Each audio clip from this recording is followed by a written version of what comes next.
Hey everybody, Mr. the Fanboy here, Douglas Blair Roberts here, and of course the Super Vader 400 here, back for another video. And as you can see by the title above, this is my long-awaited, long overdue review and rant of the 2018 film, which was 2 weeks ago, Bound for Glory 2018. What an awesome pay-per-view this was, despite the what in my opinion was a lackluster weak card, especially in comparison to the earlier Impact Wrestling pay-per-views and special showcase of this year. But this was still a really good pay-per-view with the main event in my opinion being the best and everything else being second best. Sort of disappointed by the controversial Austin Aries ending his situation. That's one of the worst parts of the pay per view.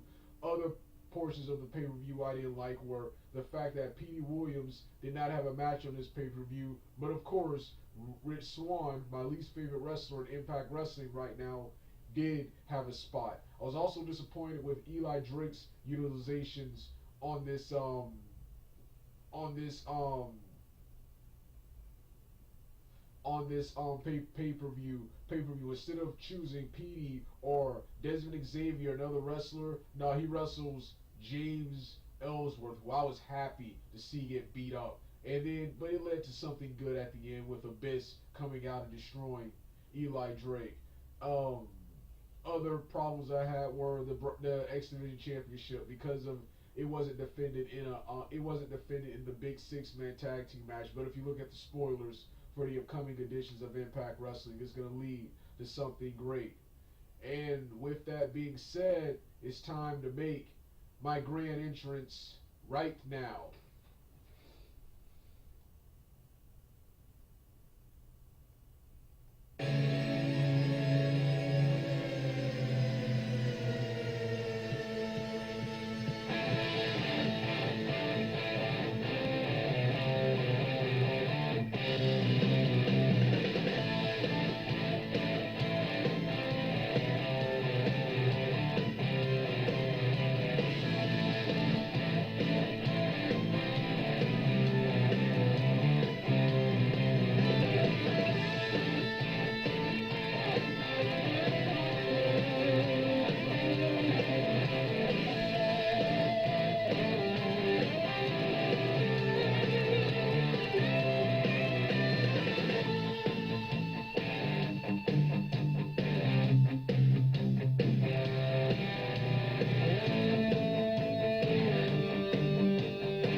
Hey everybody,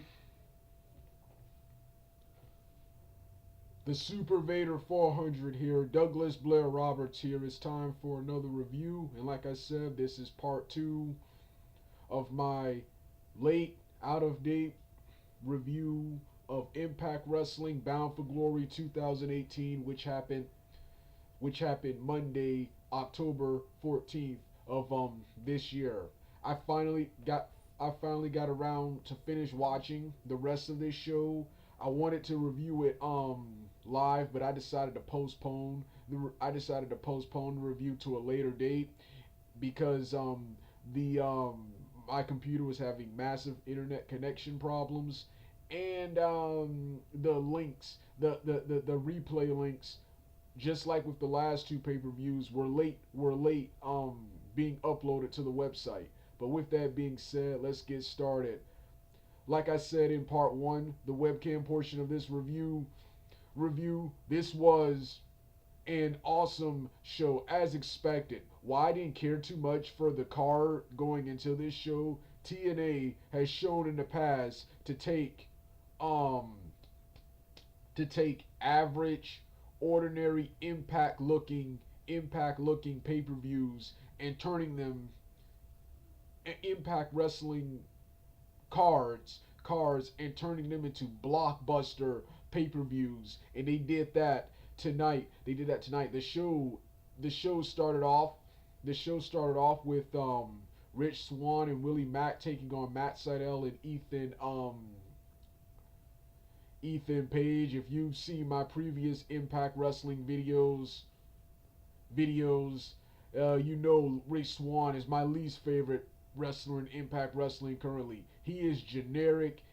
He is as generic, one note token as you can be, and I really wanted Matt Sydal and Page to kick his butt. I really wish Petey Williams was in this match instead of Willie Mack, even though Willie Mack is awesome. And this was a pretty good opener. This was a pretty good X Division style tag team match to start the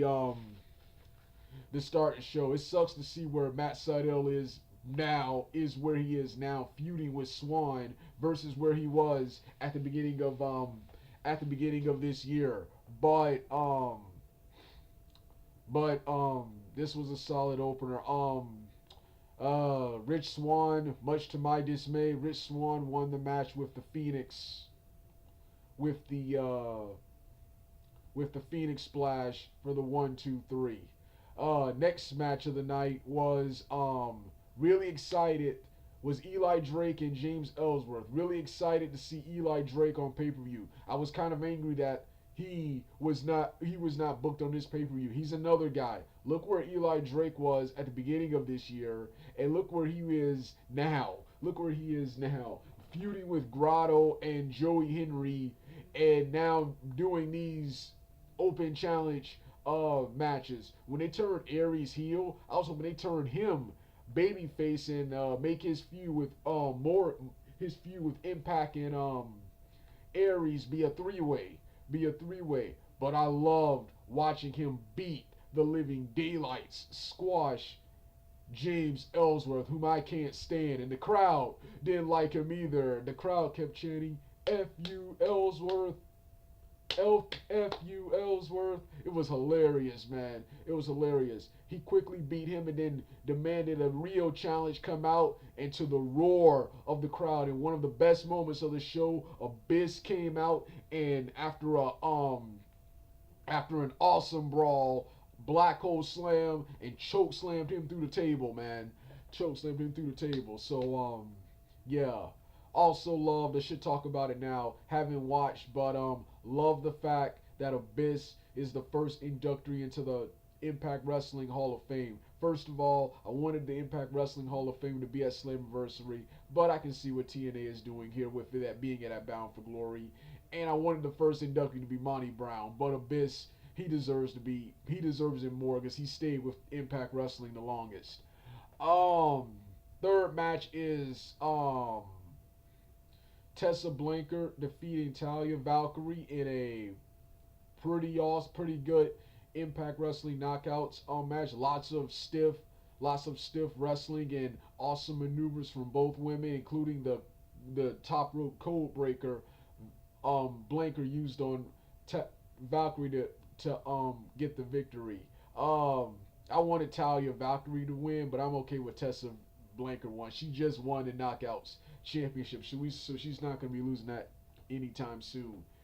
Next match of the night, one of my favorite matches of the night, and that was Eddie Edwards first fighting Moose to a no disqualification because Killer Cross, he interfered. Then, while Killer Cross and Moose were double teaming Eddie Edwards, to the roar of the crowd, my boy, ECW legend, the hardcore icon, the innovator of violence, Tommy Dreamer came out to even up the score, and boy, was this an awesome fight, man. Awesome street fight, extreme rules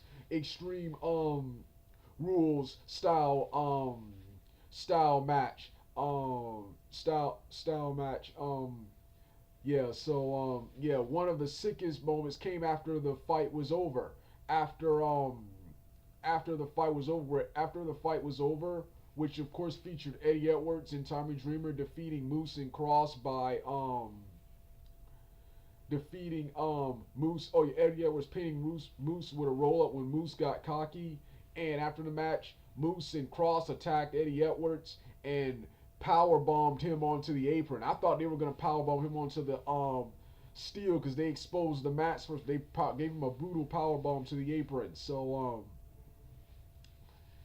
Yeah, an awesome fight here. Also love Moose. Before the match, he debuted a new character and a new wardrobe throughout the show. When he wasn't wrestling, he was wearing a African daishiki, African daishiki, and he now refers to himself as the legend formerly known as the legend called or formerly known as Moose. I don't remember which one he actually said. Then, of course, love this new entrance, which featured a cockier, more heelish version of his entrance. He still does the Moose taunt, but he does a slow, more cocky, more methodical,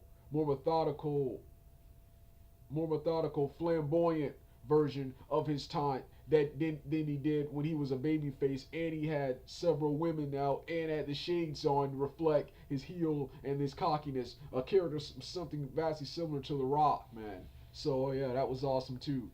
So yeah.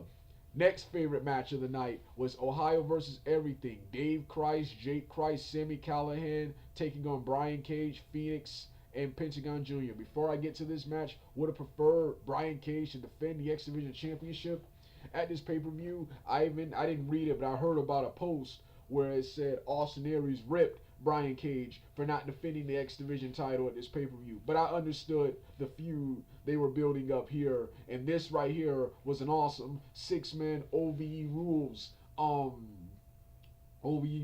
match. Now I expected Ohio versus Everything, Dave Christ, Jake Christ, and Sammy Callahan to defeat Cage, Phoenix, and Pentagon Jr. However, it was the way it ended. I expected either Phoenix or Pentagon to be pinned, but after a double team series of kicks from Callahan and both of the Christ members, both of the Christ brothers, after onto Cage, Sammy Callahan hit his implet DDT onto Brian Cage to give Brian Cage his first pinfall loss in Impact Wrestling, and I had just realized that right there. I did not expect that.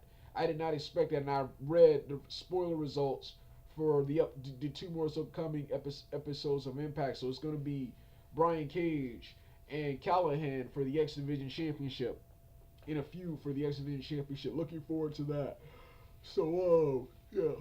Next fight of the night was the Latin American Exchange. My next favorite fight of the night, and that was the Latin American Exchange. Santana, Ortiz, and Conan taking on the OGs in Hernandez, Homicide, and King. Before the match, Conan got attacked from behind, leaving Santana and Ortiz to fight Hernandez, Homicide, and King along. And boy, was this an awesome fight. This was a concrete jungle match with the ring redecorated in wood, redecorated with concrete wood, and boy, was this an awesome fight. So many weapons and awesome brawling and moves. Memorable matches were various points with Santana and King both taunting each other. Then, of course, the most memorable part of the match is Conan coming out to the roar of the crowd, and even in the score for his team, and then the LAX performed their blockbuster powerbomb maneuver onto King to win the match for their team. Yeah, really loving this LAX and OG's feud. Now, for the main event of the night, and that was Austin Aries, the defending champion, taking on Johnny Impact for the Impact Wrestling World Heavyweight Championship. I'm going to talk about that controversial ending after the match. But first, I'm going to talk about the positives. Not only was this fight and match awesome, but finally, been waiting for this. Congratulations, Impact Wrestling. You completed what WWE never did, and that was make Johnny Impact the World Heavyweight Champion. Man, I didn't know who was gonna win. So, cause yeah, I figured finally Impact would finally get his shot at redemption and beat Austin Aries for the Impact Heavyweight Championship. But you know Austin Aries, he has Killer Cross and Moose, so I didn't know who was gonna win. But I'm so happy Johnny Impact finally defeated Austin Aries with the Starship Pain for the 1-2-3. Now let's talk about the controversy after the match, and that was Aries no selling the Starship Pain, which I'm not too angry about because that doesn't look painful. Um, but Aries just going off on Callis, going off on Don Callis, flicking everyone off, and then Aries not having a contract. So this was his last. Right now, this is his last fight with Impact Wrestling. Now I was reading a spoiler. There are three paths. There are two paths. Aries can go there are two paths Aries can go to. He can choose to leave Impact Wrestling. He can choose to leave Impact Wrestling, or he can come back as this pissed off loose cannon storyline they're talking about. It's a combination of a work shoot and a real actual shoot. So yeah, but I hated how he just went away. This is not even mentioned. This won't even be referenced or mentioned on the next two episodes of Impact Wrestling. But this right here was an awesome pay-per-view. Despite having what looked to be a weak, ordinary episode of Impact, TNA Impact Wrestling managed to once again transform this pay-per-view, this weak card into blockbuster goal. And with that being said, I'm finished for now. It's time to hit my music. Johnny Impact's theme, because this was his night.